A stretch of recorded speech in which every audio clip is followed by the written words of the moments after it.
I guess the main concern is, say, a student or someone who's just learning to play jazz.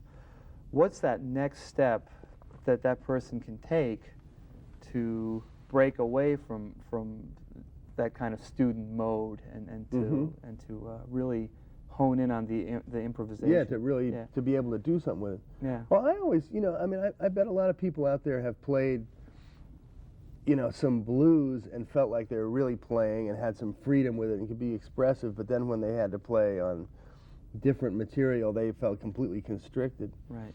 And I think it's one thing is to try to, understand the material you're playing and play it long enough, like the chord progression you're going to try and improvise over or whatever, so that if you can actually get to the point where it's as natural as a blues, Yeah. which means hearing it, means getting it in your ears, getting these phrases so that you can hear them. Got to develop the ear, right?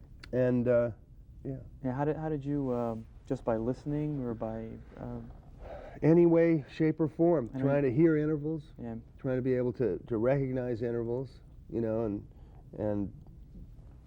That that's like a real neat thing about your playing is that you hear pitches in a scale that most players wouldn't really hear that readily. For example, you would hear the sharp 11th or you would hear the sharp 5, and you would integrate that into your style with great facility.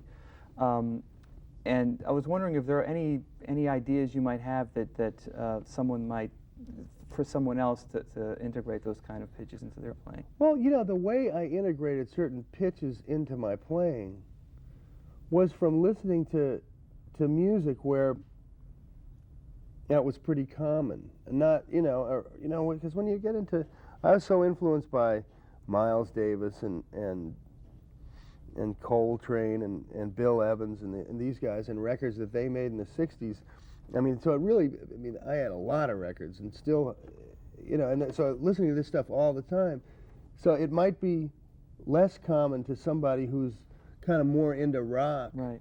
They would think, oh, that's a far out interval. But if you really become a jazz fan and listening to bebop records all the time, and the flatted fifth is really common. As a matter of fact, Miles told me once, got to stop playing that flatted fifth, man. That's an old cliche from 1949. So it's all relative. Right. But I think you can sit down and analytically look at intervals and just try and be able to recognize all of them, because there's a finite amount. And you just do that by practicing thirds, fourths. Yeah, well, fifths, also, so. you can have a friend say, okay, what's that interval, or, and then move the root around. So, Fifth move and the flat seventh? Very good. Oscar, my God. Man. That's it. Lucky guess, John. That's right. Pretty good. And things like that. Stuff like that. And do that with your friends. We used to do that all the time. Yeah. That's a great thing that you just trade intervals back and forth until you'd be able to hear anything, right? Yeah. And also you work on it, you get real good at it, and I haven't worked on it in so long. I probably am not as good as I was.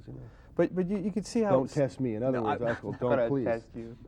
No, but say someone who hears this kind of chord. No, the C major 7 sharp 5. That's right? what I was going to say. That's what you're going to say. But it doesn't sound very consonant when you first hear it. Right. Right. It's harder than right. C major 7, which we've learned to recognize that one. Yeah. Well, you sit there with a chord and play it enough, you'll get it in your ear. When you play C major 7 sharp 5, for example, do you see it as a C major 7 sharp 5 or as a E triad over a C bass? Or do you see it as an A melodic minor 3rd degree kind of thing? Well, I definitely don't see it as an A melodic minor. The whole idea of, maybe I realize that my hands are in the same place when I'm going to play a scale that works over that as A melodic minor. But I hear it as C major 7 sharp 5. Yeah. I hear it as C with a raised fifth. It's kind of neat. And it just takes a long time before you do that. But that's a hard one, So you basically hear major, minor, and dominant. You basically reduce it just to those three. Yeah, pretty much. Yeah. Pretty much, and that's just a major with an alteration. Yeah, I'm always thinking major, minor, dominant, diminished. Right. But diminished could be kind of like dominant too, but most diminishes. Yeah.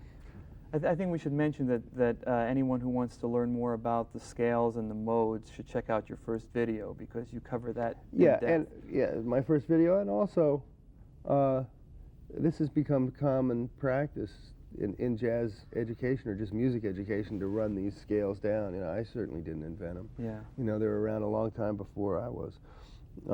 So there's a lot of places to get to knowledge about scales Right, from. right.